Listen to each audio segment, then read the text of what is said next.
Hello, everyone. Welcome back to the People Mover Travel YouTube channel. Today I have the People Mover parents. Some of us are here today. Hello, everyone. We are going to be talking all about visiting the Disney parks with kiddos today. Said People Mover parents are here. We all have children, young children being that.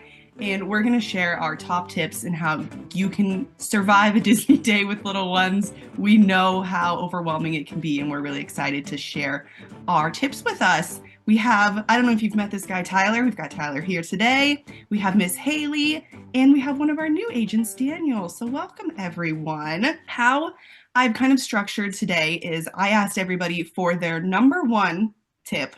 Like if someone came to you and said, I'm visiting Disneyland or Disney World with my kids, what do I need to know? I asked for their number one tip, and then I asked these folks for their hidden gem tip or their really niche tip that like saves lives, but you don't always hear people talking about. So that's how we're structuring our day. We're going to chit chat all the things and make sure you guys are ready and ready to survive, strapped in with everything you need to know. So is anyone dying to go first? Does anyone have a tip that they feel they must share? I'm going to go first just because I don't want them to steal it. Oh, rude.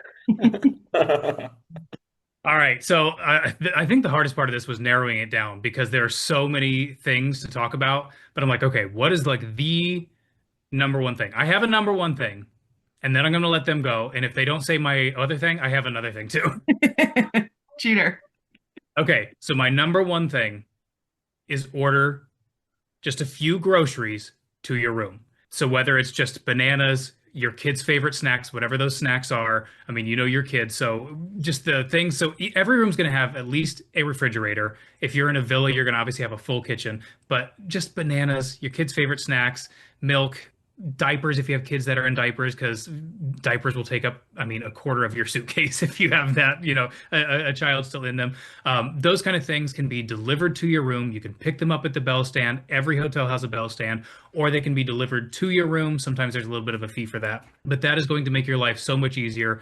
If you're especially early in the morning trying to rope drop, getting your kids a snack early in the morning, bringing a few things with you to the parks just in your bag. That way you're not having to stop at a quick service or at a cart or something like that. You just have your kids' favorite things that you know they love. Very quickly, you're standing in a queue or something like that. You've got their favorites. So that is my number one thing. Order your favorite snacks to your room. Yeah, you never want to be in the park buying an applesauce pouch for $3.50. Also that. For like one That. fifty Also or pricing. $7. Yeah. How much are those Uncrustables? I think I can get 12 at home for that price. 100 loaves of bread for the same price. Yeah. True. Diapers is a big one because especially if you're flying, like half your suitcase is taken up. If you're going for a long trip and you got a kid who's actually, using a lot of diapers, there's your Mhm. suitcase gone. I That's do it. Yeah. that every trip. I have the 4 or 5 diapers that I need for the day and order everything else. Diapers, Mhm. wipes, swim diapers, everything is being ordered by Walmart Plus, delivered to the bell stand, and saves tons of room. I mean, we can cut down suitcases, especially when you're traveling with 4 people across, Yeah. going to Disney World. It's a lot of stuff to bring. Kids do not travel very lightly. No. Uh, Well, I'll say similar to Tyler, I have a whole list here up on screen. So maybe after we go through our top tips, we can do our second, third, fourth, fifth, and who knows how long this video would be. But one of my top tips, if it's not on anybody else's list, is taking advantage of any and all playgrounds, play areas within the parks. So we're all kind of in similar age groups of our kids here, right? I have a 3.5-year-old and I have an almost 7-month-old. And at Disneyland, in particular, because I'm semi-local to Disneyland, like we have to spend time at the Toontown playground for everybody's sanity every time we go. So let all those wiggles out, especially if it's a busier day, and you're standing in a lot of lines, whether you have lightning lane or not. Just make sure you're spending some time in those playgrounds for just pure energy release. There's lots of areas all across the parks, not just Disneyland, but over at Walt Disney World and elsewhere. That there's slides, things to touch and play with that make noise. Special baby specific areas. One of my favorite little areas in the Toontown playground is for the babies under 2, between 6 months and 2 years old, like shaded, nice and generally quiet for the most part, but lots of green grass space, and it'll just make everybody feel better if you let your toddler or even older kid too, like even if it's like an 8-year-old and just needs to shake out a little bit, take advantage of those playgrounds, play structures, and give yourself 30 minutes, an hour, something like that every time you go. That was my number 2 that I was going to bring up. There you go.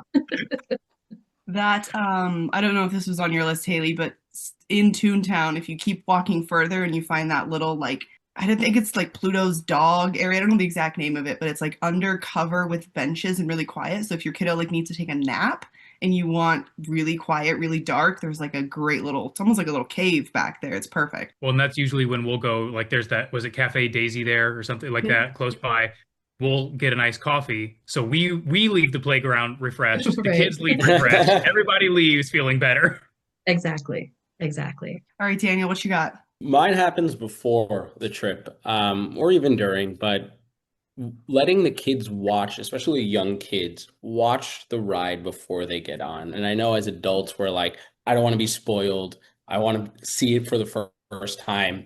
But going through Disney with my child and seeing whether it's random fears of darkness or seeing that there's a drop, for example, on Pirates or Frozen, knowing that it's going to come and the anticipation makes it so much easier for them to just tolerate it. They know what they're getting into and they enjoy it so much more because they're like, oh, I saw Olaf on the video and now I'm going to go see him on the ride. Or, my little one loves Yo-Ho, A Pirate's Life for Me, and he hears the song watching the ride and now he's in it and he's like, whoa, this is amazing. So POV of the rides before, just as to ease them in, especially when it's their first time going through these experiences.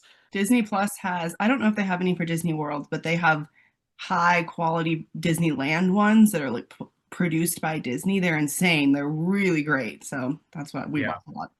That's on Well, repeat even- in my house all the time. Yeah. Well, and even my older one, like there are certain rides that she's a little bit afraid of, but then I can show her the video and then she's like, okay, I think maybe I can do that next time. Like, and it makes a big difference. You're right. Yeah. I think about when I went to theme parks when I was a kid and I couldn't even fathom that that would be a concept. My parents were just like, get on this roller coaster, survive. I'm going to share mine, even though I'm not an actual participant in this video. I do have a 3-year-old, so I'm qualified. I would say my biggest tip is to just throw everything you know about what your park day used to look like out the window. When we went for the first time, it was just such a culture shock to us because I'm used to, me and my husband would go and we're running from lightning lane to this to that, all over the parks, fast paced all day. And when we went with our child, I was like, oh, we need to stop this ride and get a different mindset of like expecting you're probably going to do way less rides than you're used to, but that's okay. And prioritizing the land, do all that you can do in one area, then move on. You cannot be bouncing back and forth. It just creates a hectic day, but just kind of letting loose of what you were expecting to happen allows for a much more enjoyable day instead of being sad that you're not getting to do all your rides in one day. I had something similar of which is always hard because we all work with clients who they don't know if they're necessarily going to ever get back to Disney, but like just think about trying to not overschedule yourself. Like you have to remain flexible when you're traveling with kids. And what I do, even if we're just going to Disneyland for the day, is everybody gets to pick one thing that is a non-negotiable. So mom and dad each pick a thing. The 3-year-old picks a thing. My daughter will eventually pick her one thing. If we're there with grandma and papa, they'll pick their thing. And that's the minimum that we do so that anything else that we get to accomplish is gravy at that point. And it's like, oh, we also had time, for everybody to get on and do this that wasn't part of our original plan. Like you just have to, like you're saying, Cheyenne, approach it differently and try not to cram too much in because then no one is going to be having fun. Yeah. I think still following their schedule too, especially when you have little ones. Go back and take the nap, even though you think it's gonna like eat into your day. You're gonna have such a better experience if you let them chill and rest and then restart at the second half of the day, and you might make it a little longer into the evening because you took that time for the nap. You got to be like Mrs. Incredible. You got to be flexible. You gotta be flexible. All right. What are some niche tips or I'm not going to say unhinged, but some more unique tips that you have experienced? Here's a little one, but it makes a big difference. That we have found that as we're leaving the parks, we will actually just stop, get a bag out of the stroller. We have this one giant, it's not an IKEA bag, but like an IKEA sized bag. We get everything out of the stroller because by the end of the day, there's just stuff everywhere. There's ears, and the girls have taken the bows out of their hair, and there's just nonsense everywhere. So we throw away anything that we need to throw away. We gather everything up. Everything's in the one bag, and then we leave before we go to the buses or the boats or the monorail or whatever it is we're doing. But it makes it so much easier because there's no panic. Because if you start walking up to the buses and you see your bus is there, then you're running up and then you're trying to do all that as you're running towards the bus. It's so stressful. And it's like, no, you run ahead. You tell them we're coming. Just get everything ready. Then you can walk up. You've got your one bag. You fold up your stroller. You get on the bus or the boat or whatever it is. So just take that minute. It makes everything so much less stressful as you're leaving the park at the end of the day or before you go back for nap time or something like that. The stuff in the That stroller was mine. multiplies. I swear. I looked It down does. at the bottom and I'm like, what is all this? The resort mugs, I mean, they're just it's unbelievable the stuff that ends up at the bottom of that stroller. Yeah, it's crazy. That was on my list. It's something it's something, whether it's something that we pack in the suitcase because we save room for diapers to bring it back to before, the big reusable Disney World bag that we have for every trip. And it's under the stroller before we get onto the bus from the resort. There's a lot less stuff in there, but once we're coming home, everything's in there before we leave the park. Get to the bus. It's so calm to just have to fold the stroller and get the kids on versus scrambling, because I've done the scrambling part. It's not fun. Yeah. I'm gonna sneak mine. Go on without me. Go on without me. Yeah, exactly. I'm gonna sneak mine in because it has to do with strollers. And my one tip was we got the first trip I had when I still had a young son, he was under a year. We got a stroller that laid down flat. And that was a real game changer when he was taking multiple naps during the day and we didn't want to go back to the hotel multiple times. And we could take the stroller and just boop, and he could actually lay down and take a nap. That was really big. And it's something that you don't always think about. But if you have the ability to take your own stroller, that was a really big game changer for us when he was really little. It was nice. And I have all these pictures of him like fully on his back in the stroller. It's hilarious. So I have a couple, but the one that I'm going to talk about first is to baby wear as much as you possibly can. So whether you're going with like a really, really little baby and you're comfortable taking a tiny newborn out, all the way up to, I know some baby carriers can carry up to like 30 some pounds. My 3-year-old is only 31 pounds. He's little, so I could probably still fit him in a carrier if I could. But baby wear as much as possible, because most, and I'll say most because things could change any day, but most dark rides or rides that don't have any level of height requirement, you can baby wear while on the ride. So this was huge for me when we had our second and we started going to the parks with 2 kids, because now I could have my hands free where I still have the baby on me. I'm with my toddler, I'm carrying a water bottle or whatever it is. And as long as that lap bar is able to come down, safely on the ride, you can baby wear. So I took my daughter, I think for the first time to Disneyland when she was maybe like 10 weeks old, just to like kind of start venturing out. Like I said, I'm semi-local, so go people watch, walk around, whatever. But she was going on Small World. She went on Mickey and Minnie's Runaway Railway. She went on, all this stuff. And so it was huge. Highly, highly, highly recommend baby wearing as much as possible. And it also too, just like for not Disney specific advice, the more you can put them in a baby carrier, the better, and getting them used to that experience. If you need to baby wear elsewhere, like if you're doing a different type of trip and they need to be in a carrier, like in the airport, or if you're walking around somewhere, whatever it is, just getting them more comfortable, the better. I remember, I'll never forget, there was one mom who actually stopped me in like the Emporium or something, and my daughter was out cold in the carrier while I was shopping and taking my time, and she was like, "How did you get your baby to sleep in the carrier?" I was like, "She's been in the carrier since she was like a month old." like, you know what I mean? You just got to get them used to it. So baby wear as much as you can. Yeah, it's a great one. Is there a rule or anything? Do they have to face out or face in? Does it make any difference to Disney? Doesn't? Okay, good. At least in my experience, and asterisk, depending on when you're watching this, things could always change, and always be kind to cast members if they tell you otherwise. But as long as that lap bar or whatever you're going on, if it's a seatbelt, lap bar, whatever, as long as it can come down in place, you're good. We That's mainly great. we did front facing just because Walker was a bit older, so he could see what was going on. Like it was just so great. We took him on Pirates, and I was like, we don't have to worry about anything. He's not going anywhere, but he can still Yeah. experience the ride. It was great. And on travel day, it's especially when you're gate checking your stroller and you have two of them, and one's a 3-year-old running it off, and one's a 1-year-old that's about to run off. So having it, folding the stroller, gate checking it, much easier. All right, Daniel, what else you got? Multiple outfits, and I know that's like a given. You have a kid, but it's a long day. There's messes, and there's in Disney World, especially when you go, there's rain.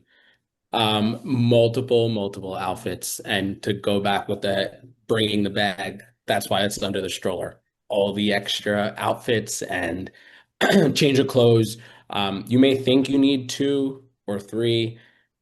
Be prepared. A lot can happen in a Disney World day or a Disneyland day. Bring multiple outfits, even for the parents. Even it can get kid eating ice cream right on your shirt, and that's no fun. And you do not want to go buy another shirt in the Emporium. So definitely bring a change of clothes. And on travel day too, and to your point, like for mom and dad, whomever is traveling, to bring an extra shirt, because if you're on a plane and baby throws up or toddler spills something and then you're SOL at 30,000 feet, it's not fun. Been there, done that. Yeah. All right. I think we can probably throw in a couple extra if you guys want to throw in any I extra. have a couple very quick ones. Yeah. I'll do these very quickly.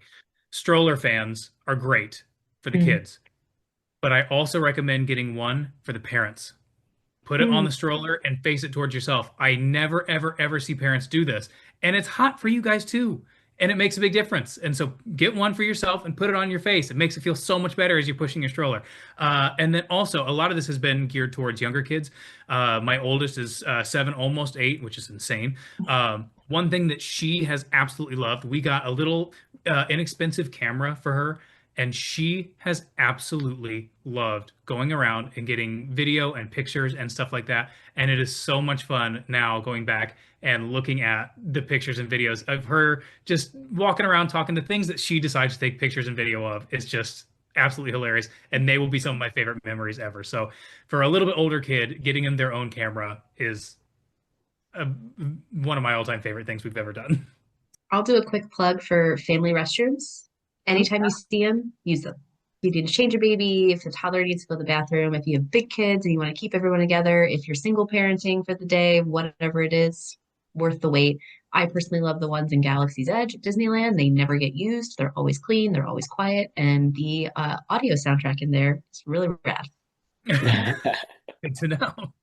I was going to say I think you had mentioned a baby care center earlier, but we didn't Yeah. talk about it in full. Those are super handy in every park. If you need a quiet place to nurse, you need a quiet place to change the baby. If you forgot something formula-wise, diapers, wipes, they have it all in there. They're really, really great. They get a little busy, but I think it's just like a good resource to have and if you need anything. They have little kid potties too. So if you're in the Yes. middle of potty training or Yep. you're newly potty trained and they're afraid of like a big kid toilet, use Yep. one of those. Exactly what I was going to say. My son was newly trained a couple of times ago that we went, and going to the baby care center made everything easy, especially when it was taking him so often as he gets used to now being trained and going in the toilet to go into the baby care center where there weren't, tens of people surrounding him or, the chaos of toilet training. We all know what it is.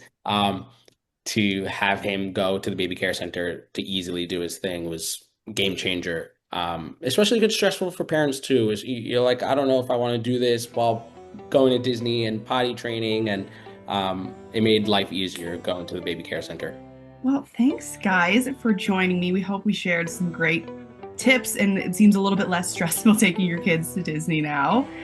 Make sure that you're subscribed to this YouTube channel because next video, Daniel and I are actually going to chat all about his Disney cruises that he did. So I'm sure there's going to actually be more kid-friendly tips in that video as well. Yes. Make sure that you guys are here for that, and have a great rest of your day. Bye.